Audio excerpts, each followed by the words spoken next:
All right, we're going to get started this morning. Brother Ricky is going to lead us in number 641, first, third, and fifth verses.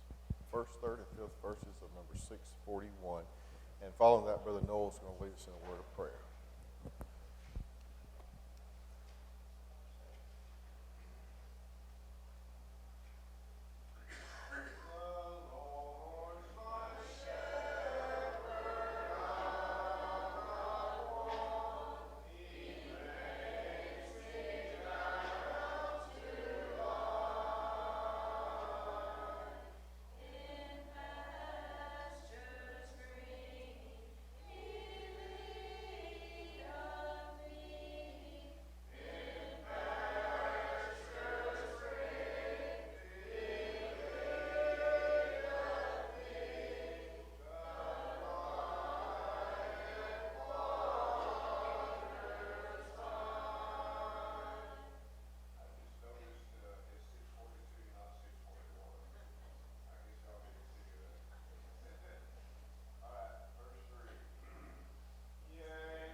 Good morning. Can everyone hear me fine? Is the microphone position? I'm looking on the back row. Can I get a hands up if you can hear me or if you can't hear me? Or if everybody's good back there? Good. Okay. So I want to thank Brother Ray for filling in for me last Sunday. And it's always good to have good brothers in the congregation that can help out and fill in at the last moment because it was like a 24-hour notice, I think. As my father's illness and everything. And I'm going to apologize right off the start here. My computer decided to reboot. So I'm going to talk and work at the same time. I think that's called multitasking. So y'all can tell me later if I did a good job at it or not. But I want to thank Ray for filling in. So while my computer is trying to come back up, maybe I should have asked Brother Noel to include my computer in his prayer. I don't know. So might have been a little bit of help. While this is coming up, I did want a couple of questions I wanted to ask, or one statement I did want to make beforehand. I know several of you have asked about my father, and I appreciate that. And so in order to cover as many people as I can at once, I'm going to use the opportunity that I have with the microphone. He is at the rehab hospital at River Park. He is doing well. Don't know that he had a stroke. Know that he did have extremely high blood pressure, and that's often does result in a stroke, but they can't determine that he did or did not. He really doesn't have any impairments other than the fact that he's very, very weak right now. And so he's really struggling with that, and he's there doing some therapy. So prayers are welcome and very much appreciated.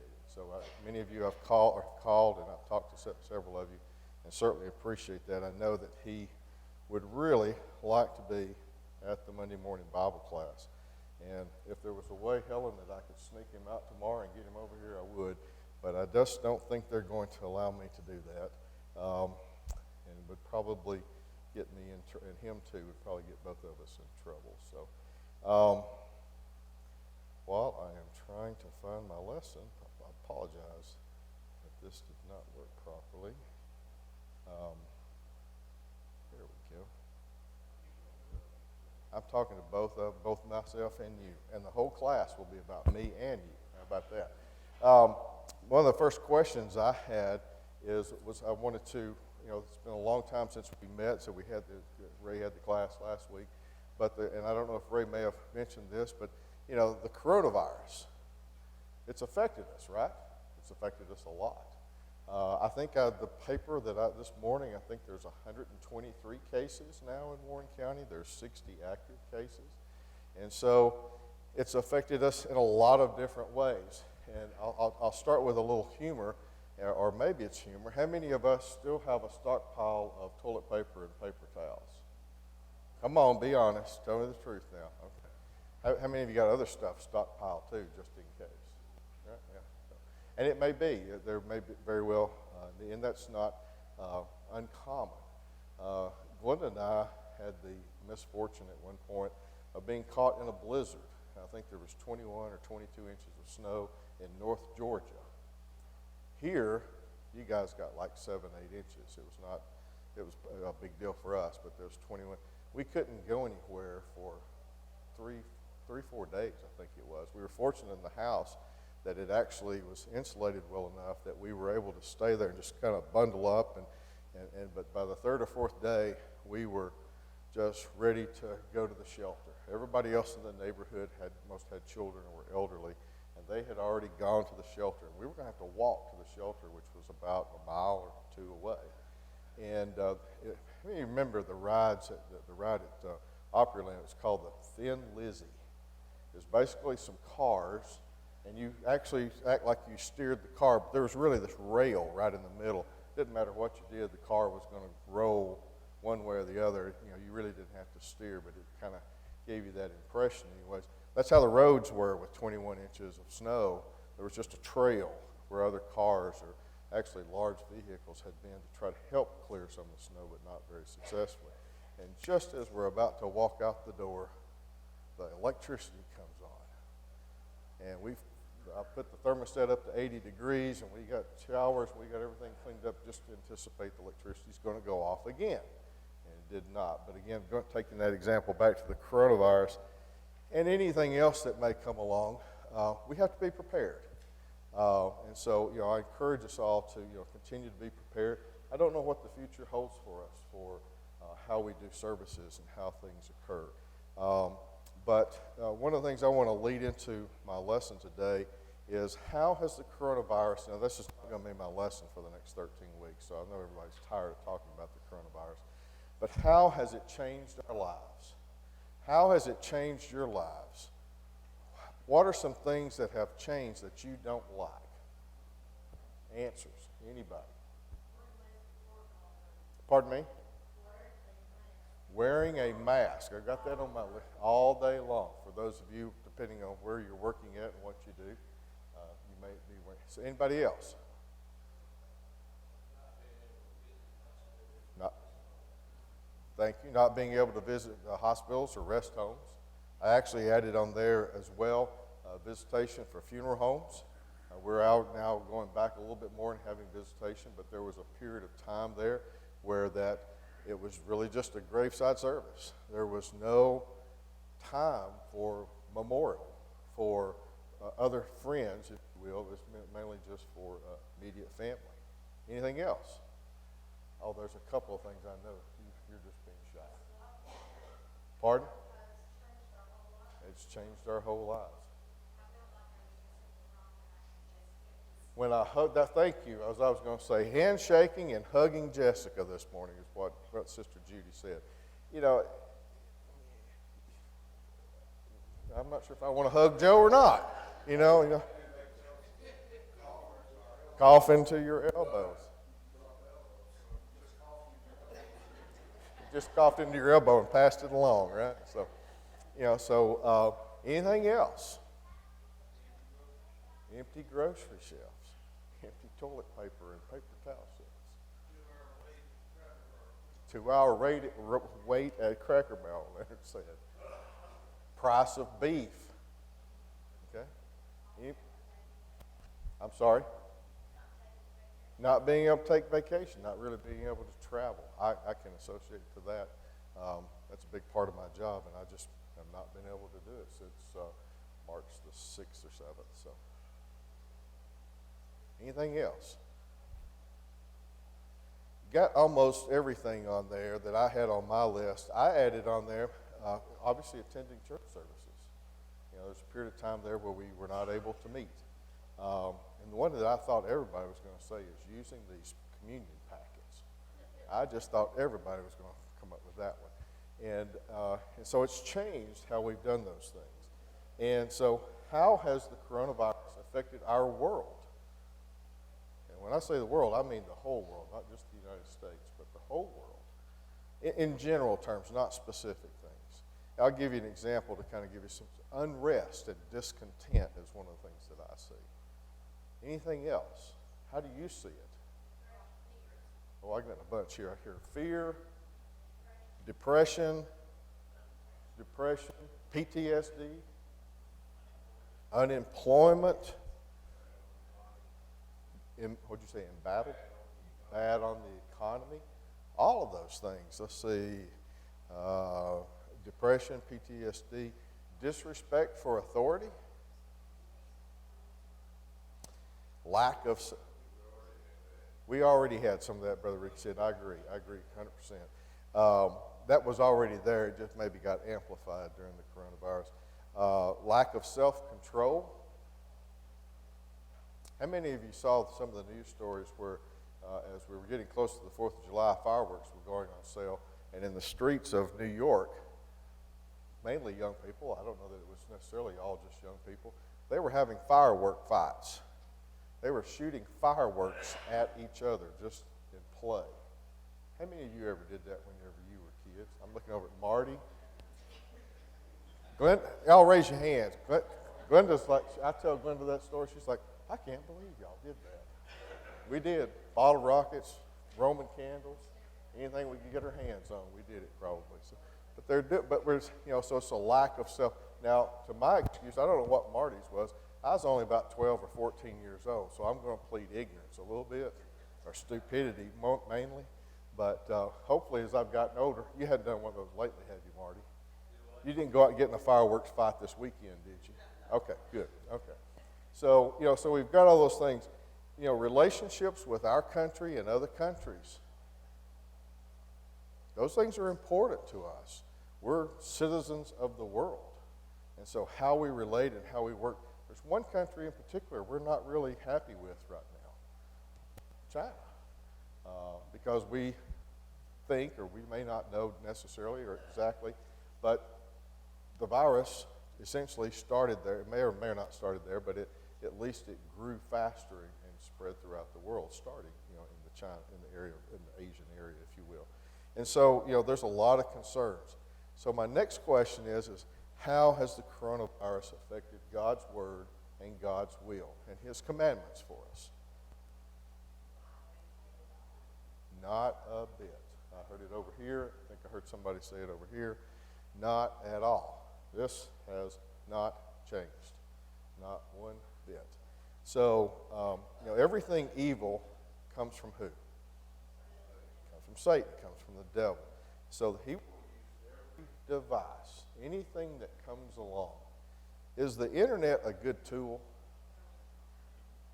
I heard a no. I hear a yes. Which is it? It can be. Is a hammer a good tool? It can be. Can a hammer be done to do harm? It can be. So, it depends on the tool. And, of course, the devil is going to use every opportunity. And I just realized they're recording us today, and I'm probably supposed to be standing still, and I keep moving around. So I'm probably driving them nuts up there. And they're not looking at me right now, so they probably got mad and left. depending on how the tool is used, it can be used for good or evil often. And the devil will use anything and everything at his disposal. And so, we have to look at those as barriers. And I'm very proud of a lot of the members here, Tony in particular, but Jamie, Brock, others, that really, as we started going through this, we couldn't meet here, to start putting together a way for us to worship, through either Ben Lomond TV or through Facebook or through YouTube. So many outlets. And other congregations were having services where you could pull up in the parking lot and they would use a radio. That's a great idea. Using a tool or something like that to overcome, the barrier. And there's some congregations that are still doing that. And so, that's what we have to do. But my question then now finally, to kind of get to my lesson of what we're going to talk about for the next 3 or 4 months, is what are we to do as individuals? How are we to interact, to walk and talk in the world today that's changed? Is this the first time the world's ever changed? I heard a gentleman the other day, I thought this was an interesting analogy. His topic, or how he put this little quote together, was that to young people, and specifically, I think he was targeting like 16 to 25-year-olds. And his statement to them was, if you think times are tough now, talk to your grandparents. Or if your great-grandparents are living, talk to them. And he went on to say, and you'll have to pick your birth year, okay? But he started out in 1900 to make the math easy. So in 1900, if you were born in 1900, by the time you're 14 years old, we're going to World War I. It doesn't end until you're 18 years old. Now, forgive me if my dates are off. I'm looking at a teacher over here, so if I get off on my dates, you can correct me. Okay. So, but if I get off on my dates, by 1918, 1920, so by 18, 20 years old, Spanish flu is occurring. By 1929, they're 29 years old, the Great Depression, financial, economic, distress everywhere. By 1941, Second World War is occurring. By the time they're in their 50s, another war is occurring. By the time they're in their 60s, another war is occurring. And I could throw a lot of other things in there. So just in a span of time, from 1960 to say 1970 or 75, all these things that are happening globally, really, but also things happening, in our country. For me, as a child growing up, for uncertainty, for me, one of the first things I can remember is presidents being, or notable people, I should put it that way, being assassinated. John F. Kennedy, Martin Luther King, Robert Kennedy, attempts of assassination on other notable people. The Vietnam War is indelible in my mind, at my age at least anyways. The price of gas, just there's some things that are just a little bit, may stick in your mind that, as far as financial things go or things like that. But we do overcome these things in time. They're not fun, but again, these are those barriers and those things that the devil is trying, and how we react to those things are very, very important. So what we're going to study over the next, I want you to open your Bibles up to Hebrews 10:24. Hebrews chapter 10, verse 24. This is a verse that many of us know, we've heard several times, and we're going to continue to go back to this at least over the next 2 or 3 months. So consider one another. 10:24 says, and let us consider one another to provoke unto love and to good works. So, how do we do this? Or what are we supposed to do? We're to consider one another. And then how do we do that? Provoking to love and to good works. And so, maybe it sounds like it's going to be a difficult task, but we're going to spend about 13, 14, maybe 15 Sundays on this one topic. And I've got several things that we're going to kind of walk through to do that. So, I want you to think about that for just a moment. Consider one another. And think about things that have happened to you. Think about, if you want to think about whether it's the coronavirus or other things, wearing the mask all day, not being able to shake hands, not being able to hug. I'm considering one another.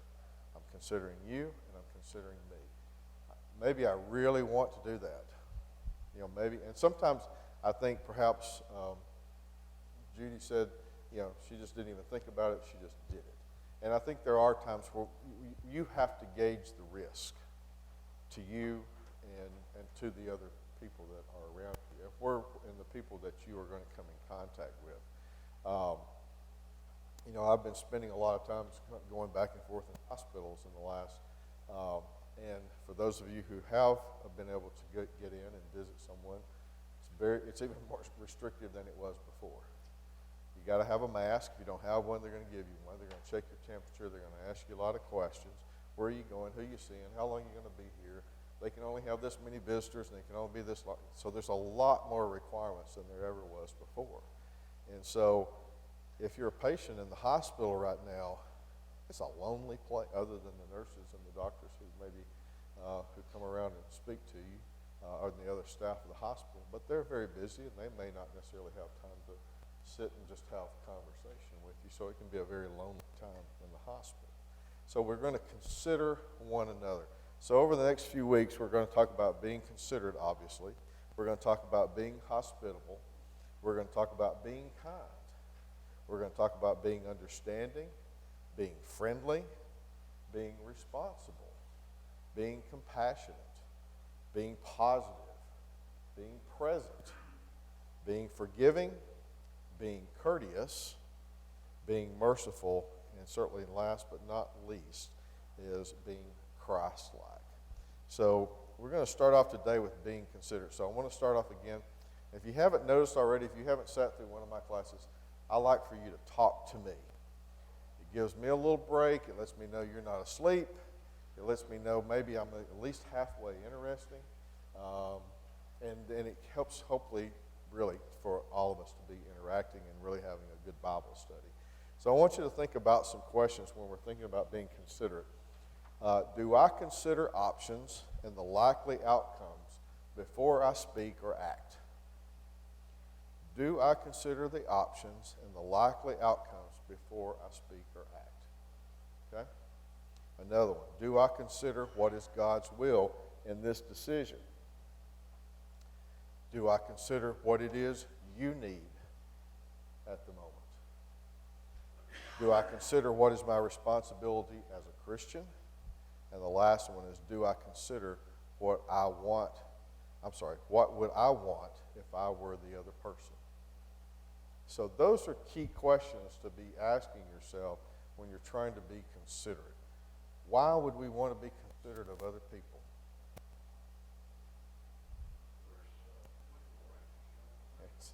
It's a command. It's Paul's commanding them there, or at least the Hebrew writer, I will say, is telling them to be considerate of others. So it's,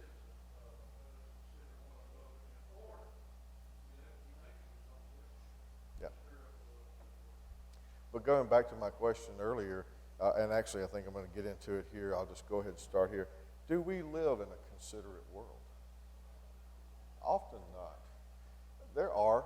I'm sure some of us, hopefully I hear a lot of no's, but I think some of us do have some people we work with or some organizations we work with or some situations that we do have people, probably if you didn't, whatever you're, unless you're self-employed or something like that, if you're not getting along with yourself and you're self-employed, then that's a whole other issue.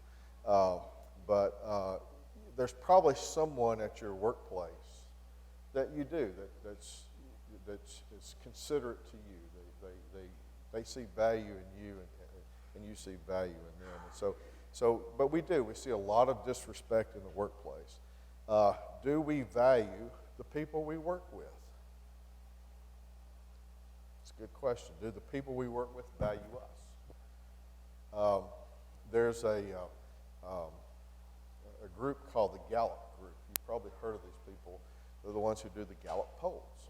And so you see these things on TV. Sometimes it's or on the news that a Gallup poll was done and this was what people were told. And one of the things they do for employers, for large employers, is they poll the employees to see what their thoughts are, if something needs to be improved upon. Because as employees, especially of a larger company or something, we may not always tell the boss what we think, right? That could be a real quick way to be unemployed, maybe sometimes. And not all of us have access to the boss. I work for a company in Oregon. I haven't been to Oregon in 3 years. The CEO works and lives in Oregon. So I don't have opportunity just to walk up, and especially the last few months, to go up and even meet with or talk. I have an avenue that I could if I wanted to, but it's not something it would be uncommon for me to do that. And so you use these polls to try to understand. What do you think the very first thing people, if they've got a complaint or there's an issue with something, as far as a group now, let's say there's 1,000 employees, what do you think normally the very first issue is when they get these results back from a poll? Pay, I hear pay. Communication, benefits. They don't care about you. That's getting really close to the number one right there. They don't care about your opinion. That's it right there. They don't care about your opinion. They don't care about you. They don't value me. That's the number one. Then pay, then benefits, then all these other things. So most of the time, most people in most organizations, that's more important than how much money they make, is do I have value? Am I valued in this organization? And so, again, that's being considerate. It's funny, I wrote down this next one. I started preparing this lesson. Our original intention was that Tony was going to start the class he's having now in March 1, if I remember correctly. And I would start teaching this. And so I started putting this lesson actually back together back in January or even early February. The next one I wrote down even before anything that's happened of late. Public outburst of anger, often escalating to violence. Have we seen any of that lately? No. So, are we or someone else making unreasonable demands, being irresponsible? Now, before I say what I'm going to say, we live in a country that we do have the privilege and the opportunity to protest, right? Whether there's 2 of us, 3 of us, or 300,000 of us, doesn't matter. We have that. We have that right to have a peaceable protest, if you will, or peaceable, make our comments known to. But I think we would all agree we do not have the right to cause harm to others or to property. And unfortunately, that's what we've seen when some people are trying to have a peaceable protest or to let whatever the issue may be. Whether, of late it's been, race relations, it may be, who knows, tomorrow, what may be the next thing. And so certainly we have to consider that. I'm a little biased because some of my travels outside of the United States have taken me into China quite a bit. And if you think that China is this really controlled state where there's nothing like a protest happened in China, okay? I think of just about every trip I ever made to China, there was some group of people protesting something. It was the fact that the government was doing this, or they were protesting the lack of adequate health care, which they truly do, and the government realizes that. And so there's a lot of different protests.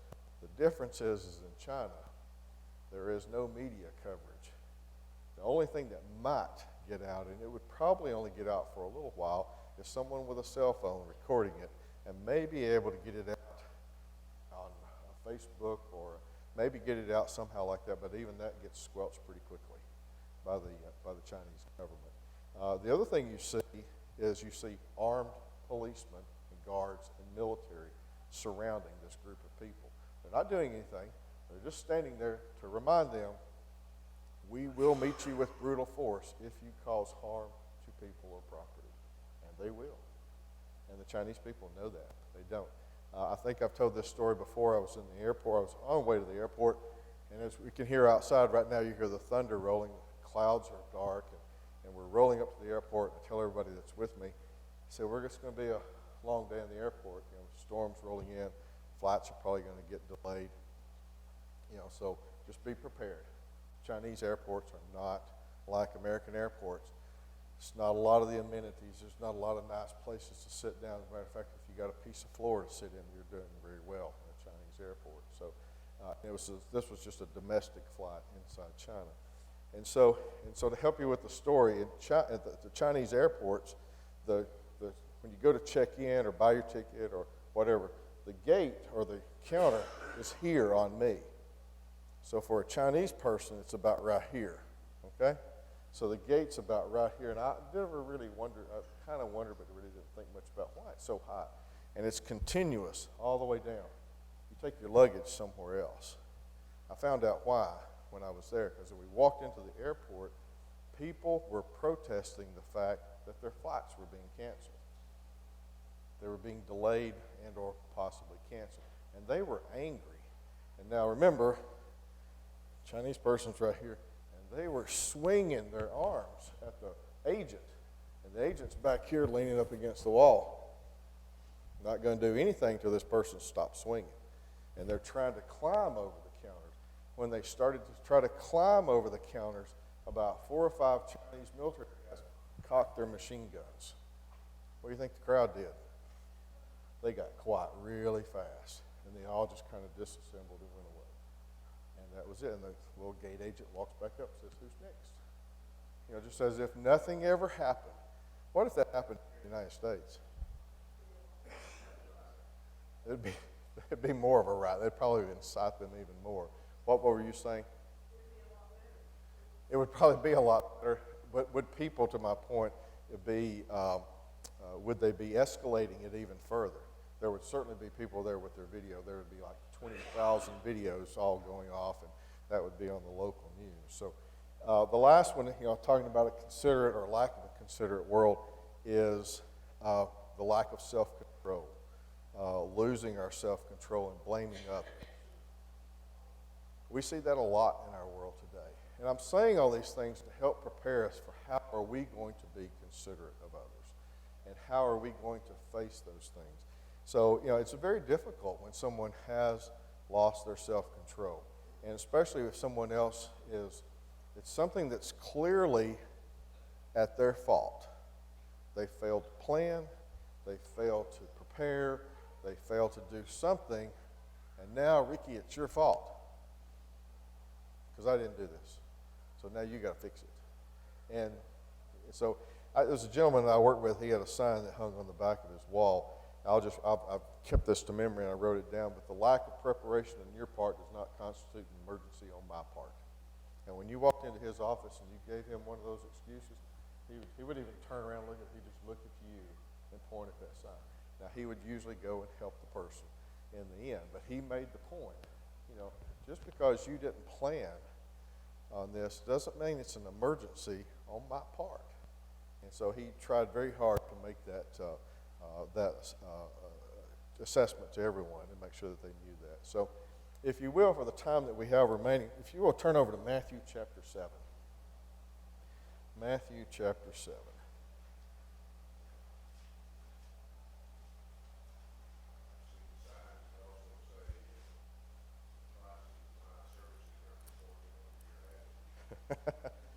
That's a good one too. I like that. So, go down to verses 24 and 25. Again, some very familiar verses. Matthew chapter 7, verses 24 and 25. Therefore, whosoever heareth these sayings of mine and doeth them, I will liken unto him a wise man, which built his house upon a rock. And the rain descended, and the floods came, and the winds blew, and beat upon that house, and it fell not, for it was founded on the rock, or upon a rock. And so we have a Vacation Bible School song that we often use, that many of us probably know that story or that parable there that Jesus is giving them. But, a wise man is someone who considers the consequences of his actions. He or she thinks ahead and carefully weighs their options before they speak or act. Okay? And that's what Jesus is telling us in that verse right there. And so one of the first steps when we're trying to be considerate and thinking of others is probably just listening and not speaking. And I'll tell you, I'm one of the first ones, I want to jump in and say something sometimes. And I've got to learn, and I still need to learn, to not do that, to think more. I used to work with a gentleman. I don't mind telling you his name because we had a nickname for him. His name was Harley Warren, and we called him Hardly Warm. Harley was one of the most patient, considerate people I think I have ever met. We could be in a meeting and the CEO of the hospital could be breathing fire and threatening our jobs, and Harley would just sit there and listen and think was the one thing I'm sitting there thinking, where am I going to go work at next? What am I going to do? How am I going to survive this? How am I going to? And Harley was sitting there thinking. And so even occasionally, if we were in a meeting and there was something like that occurring, someone might just, did you hear me, Harley? Did you hear? But he had given time, and he would say something I heard you. I'm thinking about how I want to respond to you. And he was just very calm about it. Most often, that would catch people off guard. And they didn't know how to react to that. Sometimes it made people angrier. But usually what followed is he had a plan. He was sitting there formulating whatever the issue was, whatever was going on, he was formulating it in his head. It just took him a little while, and he thought it through. He was thinking through every step in his head. And when I say a long time, I'm not talking about an hour or two. I'm talking about he might just take a minute or two, where some of us may try to attempt to answer immediately as someone answers the question. So what is God's will? That's one of the first things we need to think about when we're preparing our response. What are your needs, and what is my responsibility?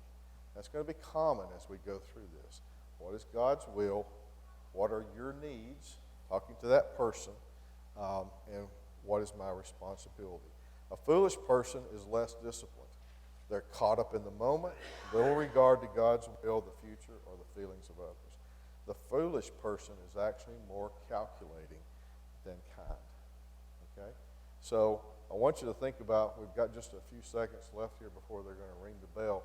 But as we're thinking about this and we're thinking about interacting, I want you to think about a brother or sister who's come to you and they're sitting on your couch and that something has occurred in their life, and maybe perhaps they've not been as faithful. Maybe there's sin in their life. Maybe they do need to repent of that sin. They need to have a penitent heart. But right now, something has happened and there's been a death in their family. There has been something that has happened. What's your answer going to be to them whenever they start talking to you? How are you going to point your finger and make accusations? Or are you going, what is your answer? So I want you to think about that.